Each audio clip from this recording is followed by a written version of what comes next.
तो पत्रकार महोदय, मैं आपसे कहना चाहूंगा कि सभी धर्म की कोई बात ही नहीं है। धर्म सिर्फ एक है, वो है सनातन। बाकी के जो है पंथ हैं, संप्रदाय हैं, मत हैं, मजहब हैं, उनकी बात अपनी अलग है। एक जो हिंदुत्ववादी विचारधारा है, जो सनातन धर्म के संस्कृति की एक विचारधारा है, वो सदैव सर्वे भवन्तु सुखिना की नीतियों पर चलती है।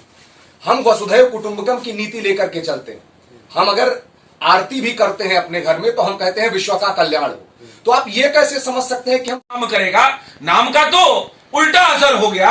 उल्टा असर हो गया कि वो राष्ट्रद्रोह करने लगा, राष्ट्र को खंडित करने में लग गया। सुशील जी, आखिरी प्रश्न मेरा, जिस तरीके से आज हिंदू समाज पार्टी और हिंदू आर्मी जिस तरीके से बैठक की गई, तो क्या लगता है आपको हिंदुत्व के जो भी संगठन चल रहे हैं, इन लोगों के संग आप बैठक करेंगे और ये दलितों को जो भ्रमित हो रहे हैं, इन लोगों को कार्य करने के लिए समझाने का प्रयास करेंगे? नहीं, देखिए, तो हम बता दें आपको, ऐसा कोई भी मुहिम नहीं है, लेकिन हाँ, पूरे राष्ट्र के अंदर जो भी सनातन हित की बात कर रहा है, हम लोग जनसंपर्क करके और हम एका करने का प्रयास कर रहे हैं। क्योंकि जितना 1 से 11, 11 से 111 और 1 से 1.25 लाख और 1.25 लाख से कब 1.25 करोड़ बन जाएगा, इसका कोई अंदाजा नहीं। इसलिए उसका मतलब साक्ष्य आप देखे होंगे आज के डेट में, एक हुंकार पे पहली बाइकॉट की गर्जना होती है। लखनऊ से चाहे मोहित भाई करें या सुशील तिवारी करें या हिंदू आर्मी करें या और भी अन्य संगठनें करें। और द कश्मीर फाइल जब हम लोग प्रचारित कर रहे होते हैं, उस समय कोई नेता चाहे रूलिंग का चाहे विपक्ष का नहीं आता है। लेकिन वही जब विवेक रंजन अग्निहोत्री से हमारी बात होती है, बोलते हैं सुशील जी ये है, अगर सरकार और राष्ट्र से पूरा समर्थन मिल जाता, आप बोले, हम लोगों ने कहा कि आप बिल्कुल निश्चिंत रहिए, ये सिनेमा आपने हृदय विदारक जो सिनेमा सच्चाई दिखाई है, हम इसको सफल करेंगे। और आपको बता दें कि आज सोशल मीडिया जमाने में हिंदू जो है कोने कोने में जो जागृति हुई है, मैं ये समझता हूं कि उस वजह से द कश्मीर फाइल ये हिंदुओं की एकता है, जो आज द कश्मीर फाइल हिट हो गई और आज तो लाल सिंह चड्ढा की चड्डी उतर गई और पठान की उतारने की तैयारी है। तो हिंदू आर्मी इसके लिए क्या कर रही है? और इससे मिलने के लिए चंद्रशेखर रावण भी गए, तो चंद्रशेखर रावण एक भीम आर्मी है जो दलितों का सपोर्ट करते हैं, इसमें आप में क्या अंतर है? नहीं, देखिए, पहली बात तो वहां पे जिस बच्चे की मौत हुई है, हमने अभी नहीं सैकड़ों बार संवेदना करी है और हमने ये भी प्रयास किया है कि उसके परिवार तक ज्यादा से ज्यादा मदद पहुंचाई जा सके। लेकिन जहां तक आपने एक आक्रांताओं के वंशजों की बनी हुई बाबा साहब भीमराव अंबेडकर के नाम को बेचने वाले ये दलालों को जब आप नाम लेते हैं, तो मुझे लगता है कि बड़ी से बड़ी प्रेस वार्ता जो है वो या तो विख्यात हो जाती है या तो मतलब दूषित हो जाती है। लेकिन फिर भी आपने नाम लिया है तो मैं जवाब दे देता हूं।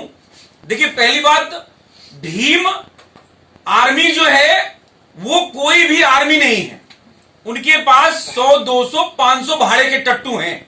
अगर वो भीम आर्मी होती तो चंद्रशेखर रावण को 4 वोट या 40 वोट न मिले होते, और वो भी 4 या 40 वोट जो गोरखपुर में मिले हैं, वो वोट किसके हैं?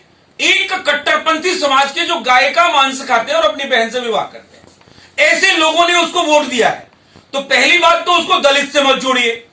दलित को भ्रमित करने के लिए उस व्यक्ति को पीएफआई द्वारा संचालित किया जा रहा है, फंडिंग किया जा रहा है।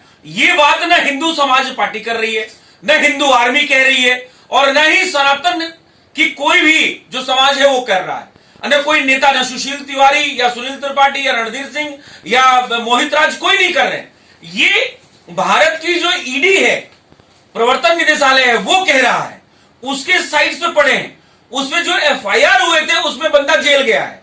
अब इस बंदे का जो षड्यंत्र समझिएगा भाई, पीएफआई इसको नौकरी पे रखी है, उसको दलाल कह लीजिए, नौकर कह लीजिए, तो उसमें नेचुरल सी बात है कि 30 फॉर्च्यूनर दिया है चलने के लिए, भाई भौकाल टाइट करने के लिए। काम सिर्फ ये है कि किसी भी तरीके से हिंदुओं को खंडित करना, हिंदुओं को आपस में जात पात में बांटने का प्रमुख लक्ष्य है। उस वजह से पीएफआई इतनी फंडिंग कर रही है, अरब कंट्री से फंडिंग आ रही है। कहने का तात्पर्य यह है, चंद्रशेखर रावण की जहां तक बात है, हमने कहा बच्चे से संवेदना है, लेकिन पहली बात वहां कोई घड़ा था ही नहीं। ये एक मनगढ़ंत कहानी वहां बनाई गई और विद्यालय के अंदर घड़ा नहीं था।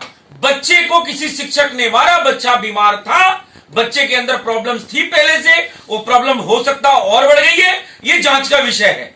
किस संवेदना जरूरी है, उसको मदद करना जरूरी है, लेकिन हर किसी के मौत पे आप जात पात की राजनीति खेलो, ये हिंदू आर्मी नहीं होने चाहिए। अच्छा, एक सवाल, जिस तरीके से आपने बताया कि भीम आर्मी को पीएफआई द्वारा फंडिंग होती है, जिस तरीके से दलितों को भ्रमित किया जा रहा है, तो हिंदू के जो संगठन है उसके लिए क्या कार्य कर रहे हैं?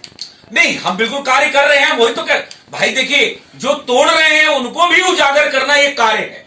समझने का प्रयास करिएगा, जो जिस बच्चे की मौत को ये लोग घड़ा और मटके को इतना बड़ा राजनीति, इतना बड़ा विषय बना रहे हैं, वहीं पे एक दलित महिला को, 3 दलित महिला और 7 पुरुष दलित मिलके पेट्रोल डाल के मात्र 80 किलोमीटर की दूरी, जहां पे जालौर की घटना है, जालौर से मात्र 80 किलोमीटर की दूरी पे यह घटना होती है, वहां पे ये जो आप आज का कलयुगी रावण है, ये वहां पे क्यों नहीं जाता? सतपाल तौर वहां पे क्यों नहीं जाता? जीतन राम मांझी वहां पे क्यों नहीं जाता? ये ओम प्रकाश राजभर, यहां जो नचनिया, राष्ट्रीय नचनिया जो है, ये क्यों नहीं जाता? समझने का प्रयास करिएगा। इनको वहां पे मसाला चाहिए, वहां पे अपनी राजनीति चमकानी है, दलितों का मसीहा बनना है, जहां पे स्वर्ण, ठाकुर, ब्राह्मण, दलित, मतलब वैश्य, गुज्जर, जाट, जाटो, ये करना। इनको जहां जाति पाति में राष्ट्र को खंडित करने का एंगल जहां मिल जाए, वो काम करेंगे। और कुछ हम आप लोग क्षमा करेंगे तो कुछ भाड़े की मीडिया उनके साथ एयरपोर्ट पे पहुंच जाएगी, कुछ भाड़े के 50-100 टट्टू पहुंच जाएंगे। नेचुरल से बात है, उनके पास फंडिंग आ रही है। हमारे जैसे चंदा लगा के तो काम नहीं होता है, उनके पास तो मोटी फंडिंग आती है, 100 करोड़ की फंडिंग इंस्टॉलमेंट में मिल रही है। तो आप बताइए, वो हमें जात पात में बांटने का जो एक षड्यंत्र कर रहे हैं पूरे देश में, किस। और आपको बता दें, मेरे पास साक्ष्य हैं ईडी के, मेरे पास साक्ष्य हैं जो वो अपना हिंदू धर्म छोड़कर किस तरीके से जो है वो 5 टाइम का पूजा करने वालों के बीच में चले गए हैं, किस तरीके से वो आसमानी किताब वालों को अपना आराध्य मानते हैं। कहने का सिर्फ तात्पर्य यह है, मैं तो अभी भी ये कहता हूं कि चंद्रशेखर रावण के बाप का नाम धर्मपाल है। उस धर्मपाल ने, उनके पिताजी ने, जो बुजुर्ग हैं, मैं उनका सम्मान करता हूं, बहुत सोच समझ के चंद्रशेखर तिवारी, चंद्रशेखर आजाद, जो हमारे बलिदानी चंद्रशेखर आजाद हैं, इस देश को आजाद कराने वाले जो चंद्रशेखर आजाद, जो कभी टिके नहीं, कभी डिगे नहीं, वैसे बलिदानी का नाम धर्मपाल